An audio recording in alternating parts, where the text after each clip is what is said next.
Hello વિદ્યાર્થી મિત્રો, good morning મિત્રો. આજે આપણે ભણવા જઈ રહ્યા છીએ વિષય ગુજરાતી એકમ 9 દીકરાનો મારનાર. આપણે પહેલા લેક્ચરની અંદર પાર્ટ 1 છે એ જોઈ ગયા છીએ, ભાગ 1 જોઈ ગયા છીએ, જેમાં આપણે છે એ લેખક ઝવેરચંદ મેઘાણી છે તેનું જન્મ, મૃત્યુ, તેમનો જન્મ કયા ગામમાં થયો હતો, તેમણે લોક સાહિત્યમાં શું સંશોધન કર્યું છે, અને બીજું કે તેઓ સફળ પત્રકાર હતા અને ગાંધીજીએ તેમને રાષ્ટ્રીય શાયરનું બિરુદ આપ્યું છે તે જોઈ ગયા. એના પછી આપણે પાઠનો પરિચય જોયો, તેમાં મંદોદર ખાન, તેમનો પુત્ર, પછી હોળીનું દ્રશ્ય જોયું. એના પછી આપણે કે ઘેરૈયાઓએ છે અતિથિને શું કર્યું હતું તે જોયું, અને અતિથિએ શું કર્યું હતું પોતાને બચાવવા માટે, કે જે તલવારથી પોતે મ્યાનસોતી તલવાર જે આડી અને સવડી વીંઝવા માંડ્યો હતો અને તેના કારણે જે મંદોદર ખાનનો પુત્ર છે એ મૃત્યુ પામ્યો. ત્યાં સુધીનું આપણે બધું જ દ્રશ્ય છે એ જોઈ ગયા છીએ. હવે પછી આપણે છે એ શું આવે છે તે જોવાનું છે કે અતિથિ છે તેનું શું થશે. જે ચારણ હતો તે ભાગી ગયો છે, તે પકડાશે કે શું, રાજા તેને શું સજા કરશે, ગામ લોકો તેની સાથે શું કરશે, હવે તે છે એ આપણે જોવા જઈ રહ્યા છીએ. તો વિદ્યાર્થી મિત્રો, તમારું ગુજરાતીનું પાઠ્યપુસ્તક ખુલ્લું રાખજો, જેથી તમને તેમાં આવતા તળપદા શબ્દો વિશે ખબર પડે. અને પાર્ટ 2 છે એ જોવો છો જો તમે, તો તમારે છે એ પાર્ટ 1 માં શું આવ્યું છે તે ફરજિયાત જોવું પડશે, તો જ તમને ખબર પડશે કે પાર્ટ 2 માં શું છે. તો એટલા માટે જો તમે હજી સુધી પાર્ટ 1 છે એ ન જોયો હોય તો તમે કન્યા પ્રાઇમરી છે તે લિંક ઉપર જશો એટલે તમને એ પાઠ મળી જશે, જેમાં આપણે પાર્ટ 1 છે એ અપલોડ કરેલો જ છે. પાર્ટ 1 જોવાઈ ગયો હોય તો તમે પાર્ટ 2 ના અત્યાર સુધીની વેટમાં હશો, તો પાર્ટ 2 પણ આવી ગયો છે. તો જોઈએ આગળનો પાર્ટ 2 કે આપણને તેમાં છે એ શું થાય છે. વિદ્યાર્થી મિત્રો, આપણે છે એ અહીંયા સુધી તો જોઈ ગયા છીએ. હવે જોવાનું છે આગળ શું કહે છે જોઈએ. કે પલકમાં તો માણસો ડેલીએ દોડ્યા, કાવાક સુંબામાં આખો ડેરો ઘેઘૂર છે. દરબાર મંદોદર ખાન જાતના હતા, માલે સલામ, પણ અસલ તો રાઠોડ રાજપૂતની જ ઓલાદ, એક જ ગામડાનો ધણી, વાટકીનું શિરામણ કહેવાય. પણ પેટ બહુ મોટું એટલે ફૂલની સુવાસ સામીને જેમ ભમરા વિટાય તેમ કારીગરો, નટવાઓ, કવિઓ, ગાવણા બજાવણા કરનારાઓ તમામ મોટી આશાએ આજ વર્ષના દિવસે ઉજળા પરબ ઉપર દેવળિયાની ડેલીએ સમાતા નથી. ત્યાં રંગમાં ભંગ પડ્યો, રાડ ગઈ કે કુંવરને માર્યો. પલકમાં એટલે કે આંખનો પલકારો તમે ઝબકાવો એટલી જ વારમાં તો માણસો ડેલીએ દોડ્યા. કારણ કે શું કામ દોડ્યા? કે રાજાનો કુંવર છે મૃત્યુ પામ્યો છે તો એની ખબર આપવા માટે. કોને ખબર આપવા માટે? તો કે રાજ દરબારમાં રાજાને ખબર આપવા માટે લોકો ક્યાં દોડ્યા? તો કે જ્યાં કાવાક સમૂહમાં આખો ડાયરો બેઠો છે, ઘેઘૂર એટલે કે જેમ એક વૃક્ષની નીચે બધા જ વ્યક્તિઓ બેઠા હોય એવી રીતે કાવાક કસુંબામાં આખો ડાયરો ઘેઘૂર છે. દરબાર મંદોદર ખાન જાતના હતા, માલે સલામ, એ તો કેવા હતા? તો કે અસલ રાઠોડ રાજપૂતની જ ઓલાદ, એક જ ગામડાનો પોતે ધણી હતો. એટલે શું કહેવાય? તો કે વાટકીનું શિરામણ કહેવાય. પણ પેટ એનું બહુ મોટું હતું. પેટ બહુ મોટું હતું એટલે કે તેઓ દિલદાર હતા, કે ફૂલની સુવાસ પામીને જેમ ભમરા વિટાઈ ગયા હોય તેમ કારીગરો, નટવાઓ, કવિઓ, બજાવણા કરનારા તમામ છે એ મોટી આશાએ આજ વર્ષના દિવસે ઉજળા પરબ ઉપર દેવળિયાની ડેલીએ સમાતા નહોતા. ત્યાં જ રંગમાં ભંગ પડ્યો અને કોઈકે રાડ નાખી. શું કીધું? તો કે કુંવર માર્યો. એમાંથી તરત જ એક બોલ્યું, અરે કોણે? પ્રશ્ન પૂછ્યો છે કે અરે કોણે? પાછળથી પાછો જવાબ આવે છે, કોક મુસાફરે. ફરીથી, ખોટી વાત, આજ કોનો દી ફર્યો છે? અરે બાપુ, આ મારીને જાય ઉભે માર્ગે ઉઘાડી તલવારે. હા, લાવ મારી ઘોડી. શું કહે છે? કે અરે કોણે? તેને કીધું ને કે કુંવરને માર્યો, એટલે કે કોણે માર્યો? તો એ ટોળામાંથી જવાબ આવ્યો કે કોક મુસાફરે. તો ફરીથી બોલ્યા રાજા કે ખોટી વાત, આજ કોનો દી છે એ ફર્યો છે કે આજે મારા પુત્રને માર્યો? તો એમાંથી એક પાછા બોલ્યા ઘરૈયાની ટોળીમાંથી એક વ્યક્તિ કે અરે બાપુ, આ મારીને જાય ઉભે માર્ગે અને ઉઘાડી તલવારે. કે હમણાં જ એને માર્યો અને પોતે જાય છે ઉભે માર્ગે અને ઉઘાડી તલવારે. એટલે રાજા કહે છે કે હા, લાવ મારી ઘોડી. એના પછી આપણે જોઈએ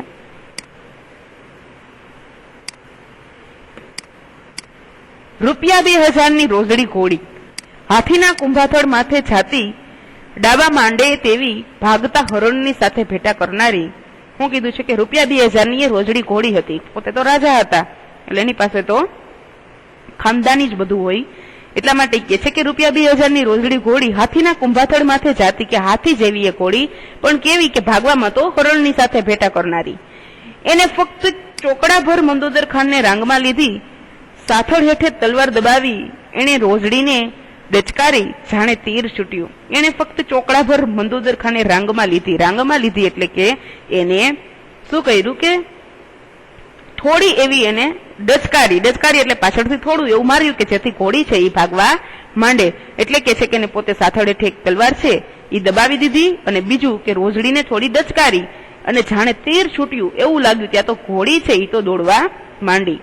ઝમ ઝમ ઝમ ઝમ આંખના 3 પલકારા ભેગી તો ઘોડી સીમાડે પહોંચી. સમથળ ધરતીમાં સામે જોઈએ ત્યાં તો આદમીને ભાગતો ભાળ્યો, હાથમાં ઉઘાડી તલવાર પિયાવા જેવી ચકચકે છે. સમજી લીધું કે એ જ ખૂની મંદોદર ખાન ઘોડીને ચાપી. હવે ઘોડી છે એ જાય છે તો ઝમઝમ ઝમઝમ એવો અવાજ આવે છે.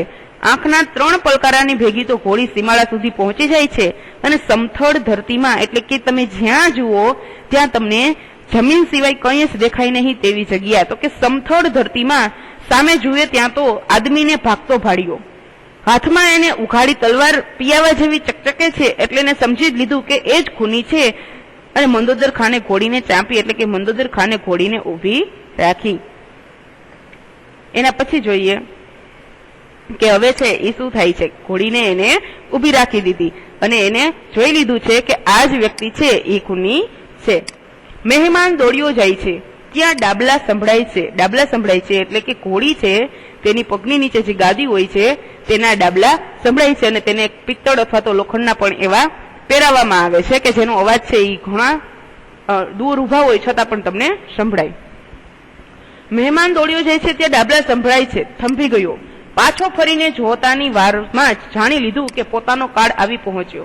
હવે પોતે પગપાળો તે ભાગીને કેટલેક જશે, આમે મરવું તો છે જ, માટે હવે ચિત્રાસિત ફાડવા.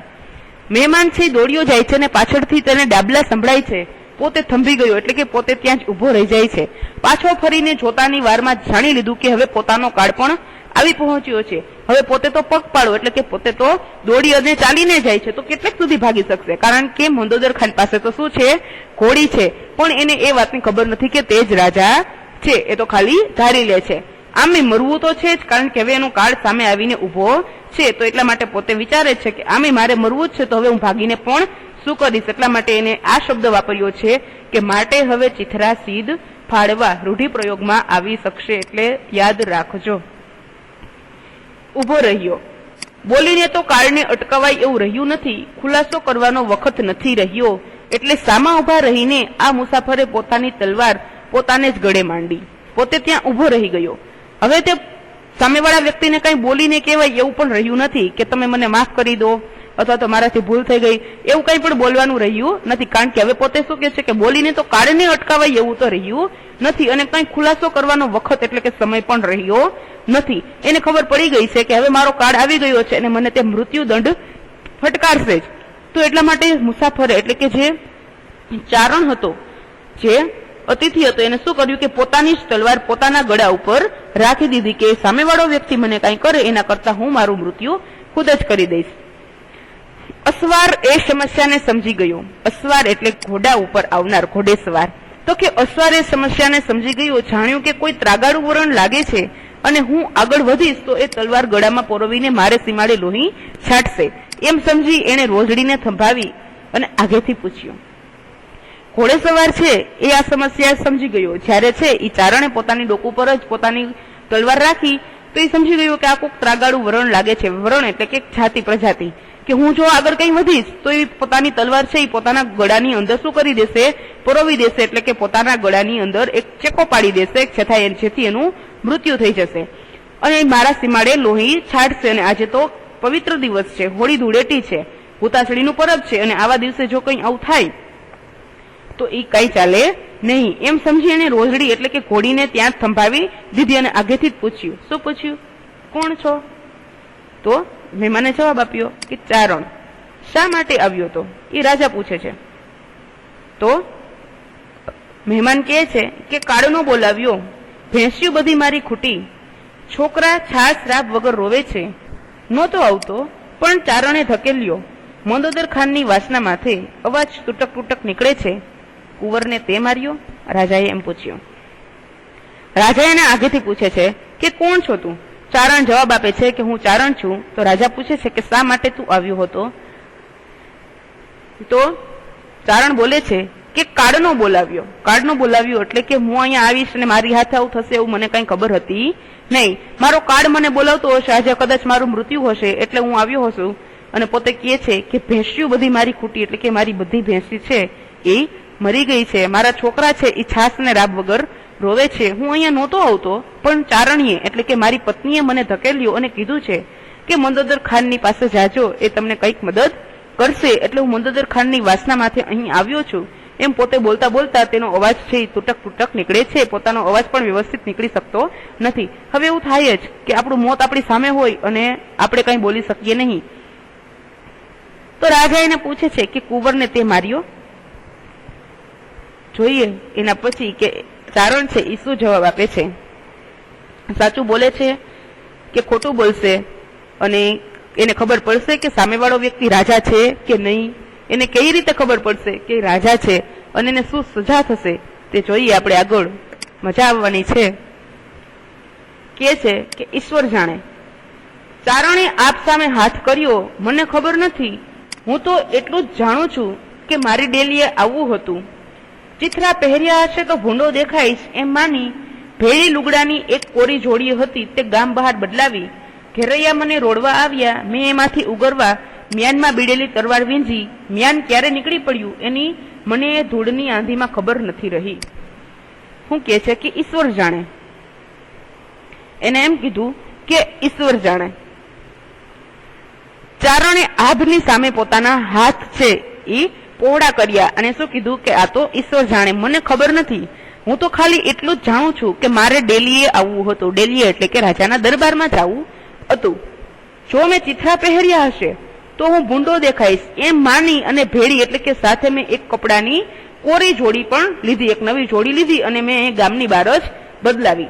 ઘેરૈયા મને રોડવા એટલે કે કલર મારી ઉપર છાંટવા આવતા હતા, એમાંથી ઉગરવું એટલે કે બચવું, એમાંથી બચવા માટે મેં મ્યાનમાં બીડેલી એટલે કે મ્યાન શોધતી જ તલવાર છે શું કર્યું તો કે વીંજવા માંડી. મ્યાન ક્યારે નીકળી પડ્યું તેની મને જરા પણ ખબર નથી, અને એ ધૂળની આંધીમાં કંઈ ખબર રહી નહીં. આટલી જ વાત થાય છે ત્યાં તો પછવાડે ગોકીરા સંભળાય છે. ગોકીરા એટલે મોટા મોટા અવાજો. કાળી ચીસો પાડતું ગામ આખું હલકીને ચાલ્યું આવે છે. કોઈના હાથમાં તલવારો તો કોઈના હાથમાં સાંભેલો છે. ધ્યો ધ્યો એટલે કે દિયો દિયો એવો દોકારો બોલાતો આવે છે. વિદ્યાર્થી મિત્રો, તળપદા શબ્દોનો મેં તમને પહેલા જ કીધું હતું કે તળપદા શબ્દનો આમાં ઉપયોગ વધારે છે, એટલા માટે તમારે છે એ બધા જ શબ્દને ખાસ ધ્યાનમાં રાખવા પડશે. હજી તો રાજા અને પેલો ચારણ આટલી વાત કરી લે છે ત્યાં સુધીમાં તો પાછળથી ગોકીરા સંભળાય છે અને કાળી ચીસો પાડતું આખું ગામ હલકીને ચાલ્યું આવે છે. કોઈના હાથમાં તલવારો છે તો કોઈના હાથમાં મોટા મોટા સાંભેલા છે, અને દિયો દિયો એવો દેકારો બોલાતા આવે છે અને બોલતા આવે છે. ભાડતા જ એટલે જોતા જ ચારણે ફાળ ખાધી.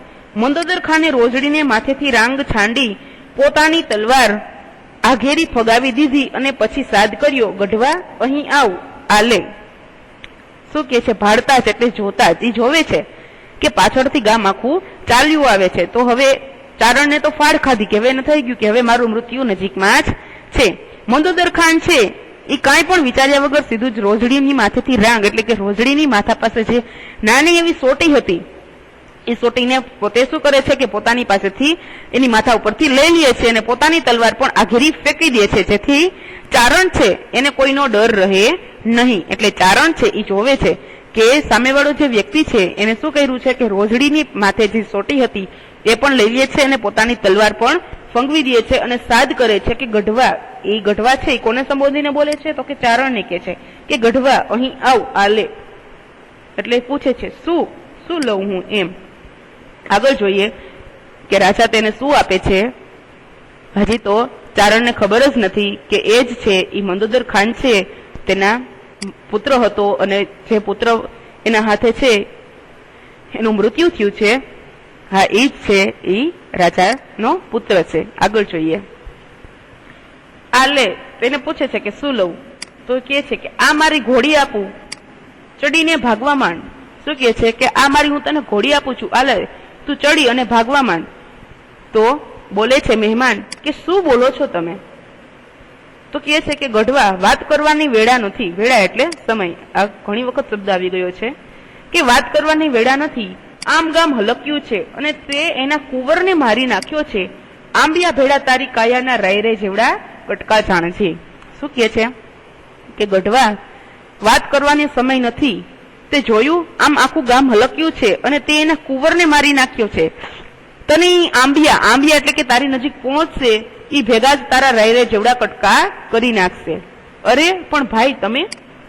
ચારણ પૂછે છે કે અરે ભાઈ પણ તમે એમ. તો કે છે કે હું, મારી ઓળખાણ અટાડે નહીં, પછી અટાણે તો ભાગી નીકળ. શું કીધું છે? અત્યારે તો ભાગી નીકળ, નકર તારા છોકરા રજડી પડશે અને ગામ લોકો તામા ને તામા મારા રોક્યા રોકાશે નહીં. શું કે છે કે હું અત્યારે તને મારી ઓળખાણ નહીં આપું. અત્યારે તો તું અહીંથી ભાગસ. જો તું અહીંથી નહીં ભાગ તો તારા છોકરા પણ રજડી પડશે અને ગામ લોકો તામા ને તામા, એટલે કે જે જોશની સાથે આવે છે તે જોશમાં ને જોશમાં હું રોકીશ તો પણ મારાથી રોકાશે નહીં. તો ચારણ એને પાછો પૂછે છે પણ બાપ, તમારું નામ તો આપો, કે તમે મને આટલી મદદ કરો છો તો તમારું નામ તો આપો એમ. તો કહે છે કે અરે નામ ખુદાનું, કહીને મંદોદર ખાન દોડ્યા. ચારણને બાવડે ઝાલીને રોજડી પર બેસાડ્યો, ચોકડું હાથમાં આપીને વાંસેથી રોજડીને ડચકારી. વાંસેથી એટલે કે પાછળથી, વાહેથી આપણે ગુજરાતી ભાષામાં એવું કહીએ છીએ. શું કીધું છે કે અરે નામ ખુદાનું, કે તું નામ સાંભળીને ક્યાં જઈશ એમ, કે નામ ખુદાનું, તું સમજી જા કે હું તારો ભગવાન છું. કહીને મંદોદર ખાન દોડ્યા અને ચારણને બાવડેથી પકડી અને એને રોજડી પર બેસાડી દીધા. ચોકડું એને હાથમાં આપી દીધું અને પાછળથી રોજડીને ડચકારી એટલે કે મારી. પૂછડાનો ઝુંડો માથે કરતી ઘોડી ગઈ, જોત જોતામાં તો અલગ થઈ ગઈ. કે જેવી પાછળથી રોજડીને ડચકારી એટલે કે પોતે પાછળથી પૂછડું છે એ પોતાની પીઠ ઉપર શું કરતી ગઈ? પછાડતી ગઈ અને જોત જોતામાં તો તે અલોપ એટલે કે અદ્રશ્ય પણ થઈ ગઈ. અદ્રશ્ય થઈ ગઈ એટલે કે પોતે ત્યાંથી દેખાતી બંધ થઈ ગઈ. મંદોદર ખાનના અડવાણે પગ પાછા ચાલ્યા આવે છે. રાંગમાં રોજડી નથી, કાખમાં તલવાર નથી. ગામ લોકોએ દોડીને પૂછ્યું, કા બાપુ? શું કીધું કે મંદોદર ખાન અડવાણે પગે પાછા ચાલ્યા આવે છે કે નથી એની પાસે રોજડી, નથી એની પાસે તલવાર, કે નથી કોઈ વ્યક્તિ કે જે થોડીક વાર પહેલા જ શું થયું હતું કે ત્યાંથી ભાગ્યો હતો. રાજા તો તેને ગોતવા માટે નીકળ્યા હતા ને. કે મંદોદર ખાન અડવાણા પગે પાછા ચાલ્યા આવે છે, રાંગમાં રોજડી નથી, કાખમાં તલવાર નથી. તો ગામ લોકોએ દોડીને પૂછ્યું કે કા બાપુ શું થયું? પૂછે છે કે કા બાપુ શું થયું? હવે જોઈએ કે છે એ રાજા છે એ શું જવાબ આપે છે. કે પોતે સાચું કહી દેશે કે મેં વ્યક્તિને જવા દીધો છે, કે શું કહેશે? અને ગામ લોકો એને શું માફ કરી દેશે? કારણ કે એ વ્યક્તિએ શું કર્યું છે કે એના જ રાજકુમારની મૃત્યુ આપ્યું છે, મૃત્યુ એનાથી થયું છે. તો શું કરશે? મારો લોટકો આદમી મને જીતવા ન દીધો ને તલવારને ઘોડી બેઉ લઈ ગયો.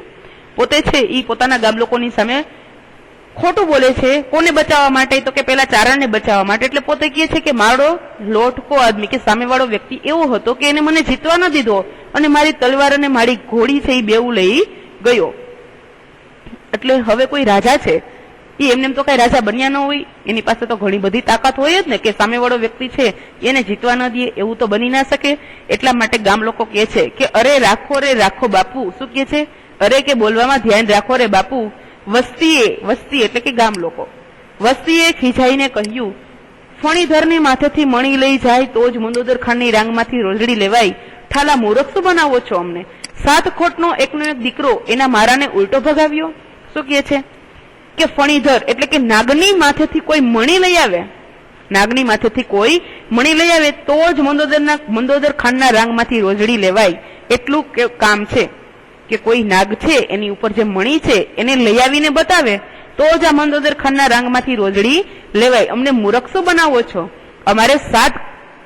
તમારે જે 7 ખોટનો એકનો એક દીકરો હતો એને મારનારને તમે ઉલટો ભગાવ્યો, એટલે કે એને પણ તમે જવા દીધો.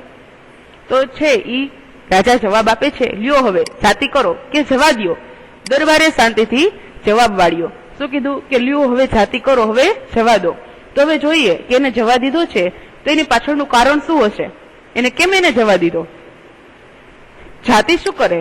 એને પાતાળમાંથી પણ ગોતી કાઢીશું. શું કહે છે ગામ લોકો? કે જાતિ નહીં, અમે જવા દઈશું નહીં, અમે એને પાતાળમાંથી પણ શોધી કાઢીશું. ત્યારે ફરીથી રાજા કહે છે કે ભાઈ, મંદોદર ખાન બોલ્યા, તમે તે કાંઈ દીવાના થયા? એને શું મારા દીકરાને જાણી બુજીને માર્યો હતો? એને ઘેર એવા કેટલા દીકરા ભૂખે મરે છે જાણો છો? કોડ ભર્યા એ મારે ઉંમરે આવ્યો અને દેવગતિએ દીકરો મર્યો એ તો ખુદા તાલાની મરજી, આપણા કિસ્મતમાં નહીં હોય એટલે ખડી ગયો. પણ એટલા સારું, હું જ આજ ઉજળે દિવસે મારા સીમાડા માથે સામી હત્યા વહોરું. હાલો બેટાની મૈયાત કાઢીએ. શું કીધું? કે ભાઈ, મંદોદર ખાન બોલ્યા કે તમે કઈ દીવાના થયા છો એને ઈ વ્યક્તિને મારવા માટે? એને શું મારા દીકરાને જાણી બુજીને માર્યો હતો? એને ઘરે એવા કેટલા દીકરા ભૂખે મરે છે તમે જાણો છો?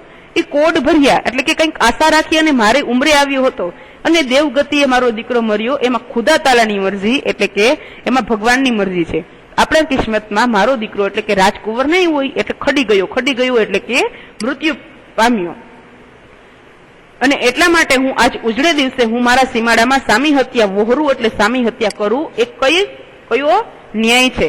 એટલું કહી અને પોતે કહે છે કે હાલો બધા હવે આપણા રાજકુંવર એટલે કે મારા બેટાની મૈયત કાઢીએ. મૈયત કાઢવી એટલે કે મૃત્યુ થઈ ગયા પછીની જે કાર્યવિધિ કરવામાં આવે છે તે વિધિ કરીએ. તો જોયું ને આપણે કે કેવા હતા જે રાજા હતા મંદોદર ખાન, તેનો કે જેને પોતાની જે સમસ્યા હતી એમાંથી કંઈક સારો એવો છે એ નિર્ણય લઈ અને જે ખોટું કઈ થાય એના કરતા એને પોતાના જ દીકરાના મારનારને શું કરી દીધું? તો કે જવા દીધો. કે જેનાથી એને શું થયું કે એને સાચો ન્યાય કર્યો કે સામેવાળા વ્યક્તિને જો હું કે મારી નાખું તો એનો કોઈ મતલબ છે નહીં. અહીંયા તમારો આ ચેપ્ટર છે એ પૂરું થાય છે પાઠ.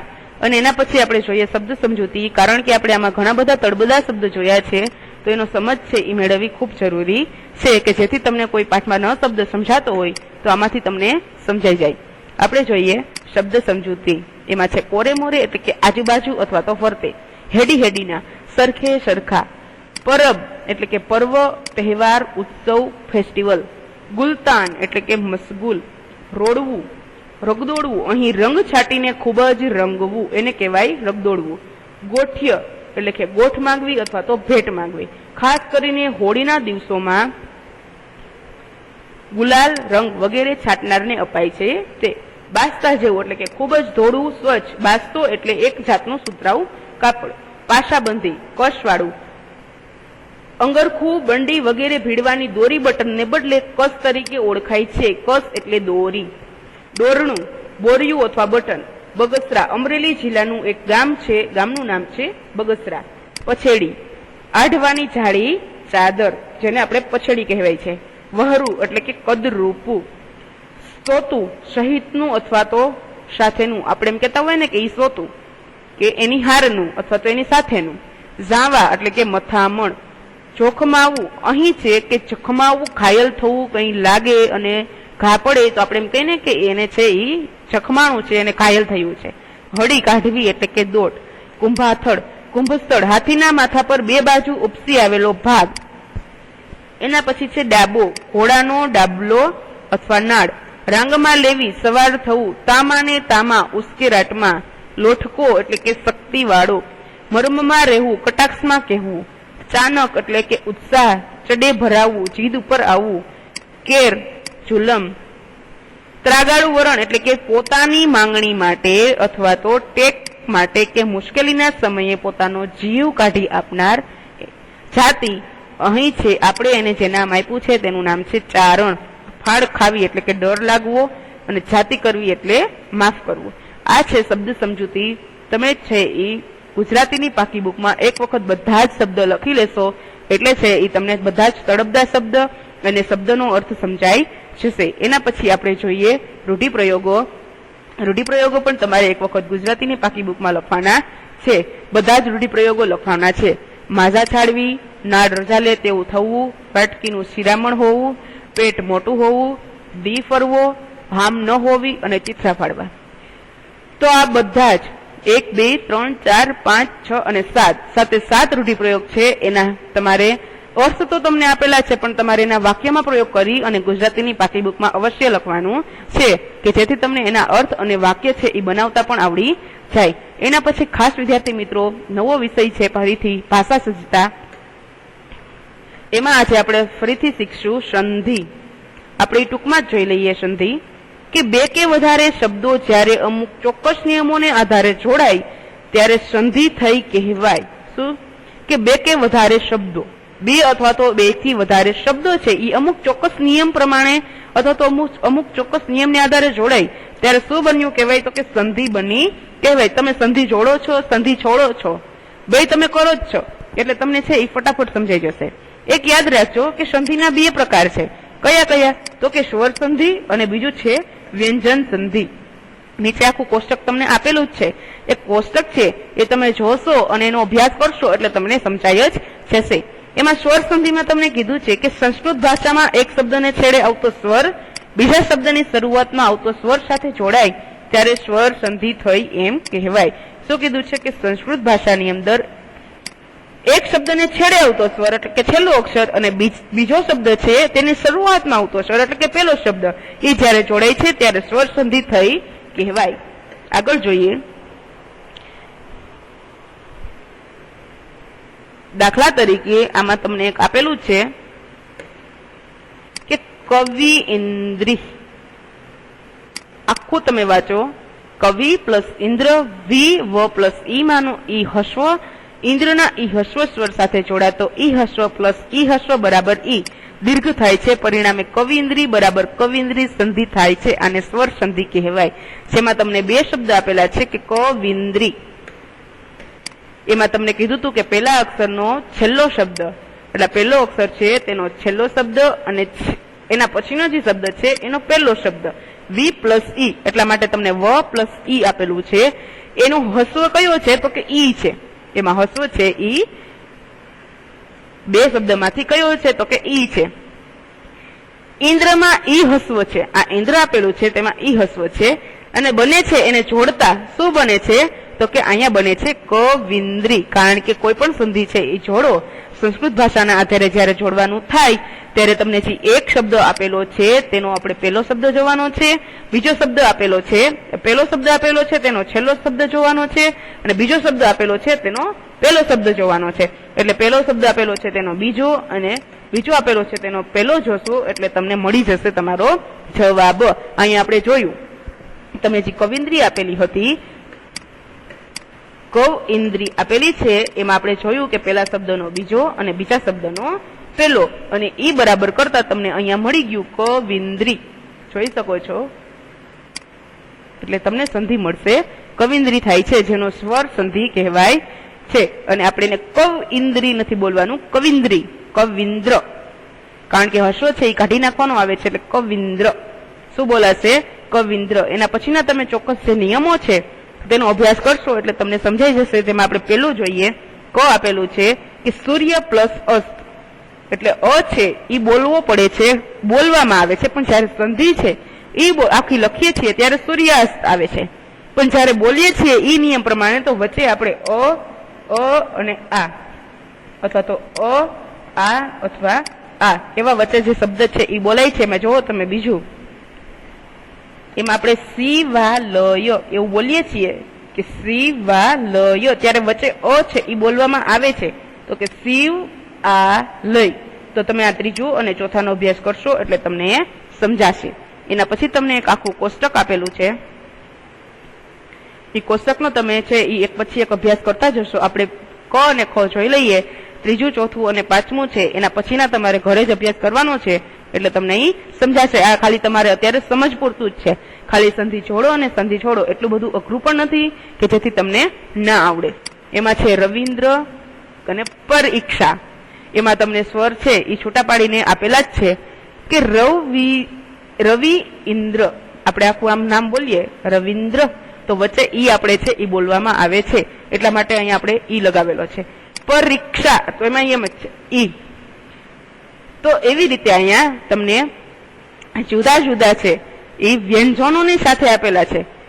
અહીંયા ઈના તમને છે ઈ 4 આપેલા છે, એના પછી ઉના છે તમને 4 આપેલા છે, ઉના તમને 2 આપેલા છે, સોરી.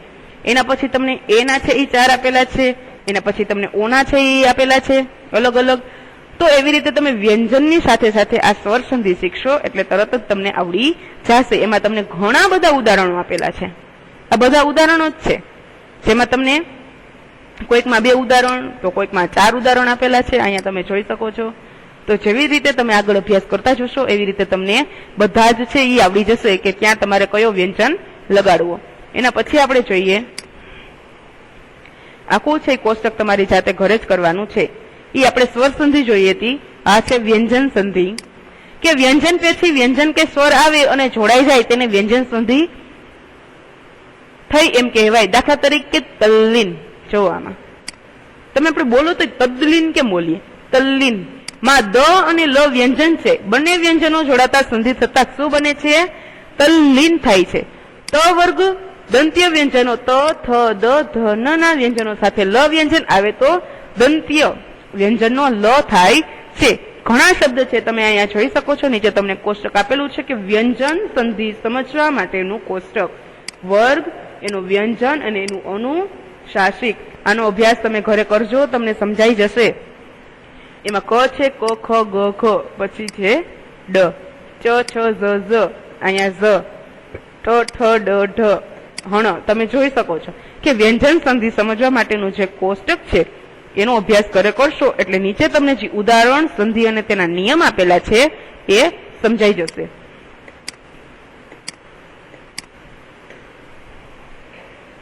ઉદાહરણ છે એનું આપણે એક જોઈ લઈએ.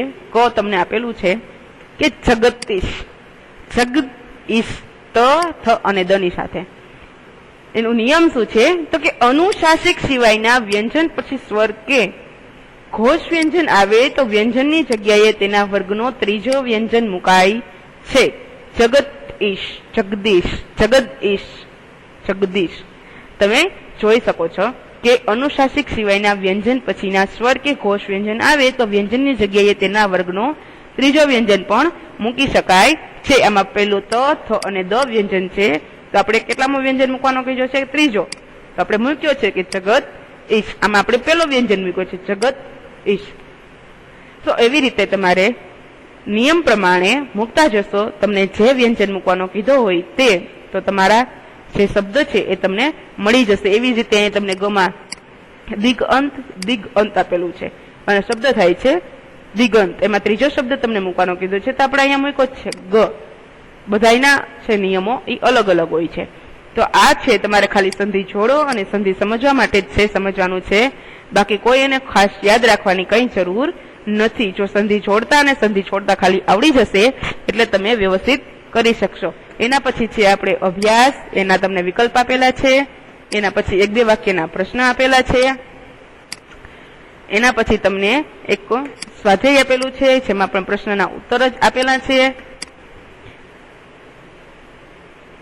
પછી આ પાઠમાંથી લોકબોલીના 5 વાક્ય કે લોકો શું બોલ્યા હતા, જે લોકો બોલ્યા છે એના 5 વાક્ય તમારે લખવાના છે. વાક્યોમાં પ્રયોગ કરી પ્રશ્ન નંબર 3 કે નીચેના શબ્દનો વાક્યોમાં પ્રયોગ કરી અર્થસભર ફકરો લખવાનો છે. કે આ બધા જ છે એ વાક્ય તેમાં આવી જવા, શબ્દ છે તેમાં આવી જવા જોઈએ. એમાં તમારે વાક્યમાં પ્રયોગ કરીને અર્થસભર ફકરો લખવાનો છે. એના પછી છે નીચેના શબ્દોનો સમાનાર્થી શબ્દો લખો. ક છે કે નીચેના શબ્દોના વિરુદ્ધાર્થી શબ્દ લખો. અને ચોથું છે પ્રશ્ન નંબર કે દીકરાના મારનાર પ્રત્યેની મંદોદર ખાનની ઉદારતા એ વિશેના વર્ણનના વાક્યો પાઠમાંથી શોધી અને ટૂંક નોંધ લખવાની છે. અહીંયા તમારું ચેપ્ટર છે એ સ્વાધ્યાય, અભ્યાસ, શબ્દાર્થ અને ભાષા સજ્જતા સાથે પૂર્ણ થાય છે. છેલ્લે તમને એક પ્રવૃત્તિ આપેલી છે, જોઈએ કે નીચેના શબ્દોના અર્થ શબ્દકોશમાંથી શોધીને લખવાના છે. કારણ કે આપણે આ પાઠની અંદર ઘણા છે એ તળપદા શબ્દો જોયા છે, તો એ શબ્દ છે એના અર્થ છે તમારે શોધીને લખવાના છે. નીચે તમને ઘેરૈયા, હેડી હેડીના, ગાંડાતુર, કાંખ અને ગોકીરો એવા શબ્દો આપેલા છે. શબ્દકોશમાંથી શોધીને લખશો તો પણ ચાલશે, અથવા તો તમે શબ્દાર્થમાંથી શોધીને લખશો તો પણ ચાલશે. એના પછી છે કે પુસ્તકાલયમાંથી અન્ય લોકવાર્તાઓ મેળવીને લખવાની છે, અથવા તો તમારે લોકવાર્તા તમારા મમ્મી પાસેથી, પપ્પા પાસેથી, દાદા અથવા તો દાદી પાસેથી સાંભળી લેશો તો પણ તમને આવી એક વાર્તા તો સાંભળવા મળશે જ. વિદ્યાર્થી મિત્રો, અહીંયા તમારો પાઠ છે એ કમ્પ્લીટ છે, એ પૂરો થાય છે. જો કોઈ તમને પ્રશ્ન હોય તો તમે છે એ મેસેજ થ્રુ અથવા તો ફોન થ્રુ પૂછી શકો છો. ત્યાં સુધી વિદ્યાર્થી મિત્રો આવજો એન્ડ થેન્ક યુ.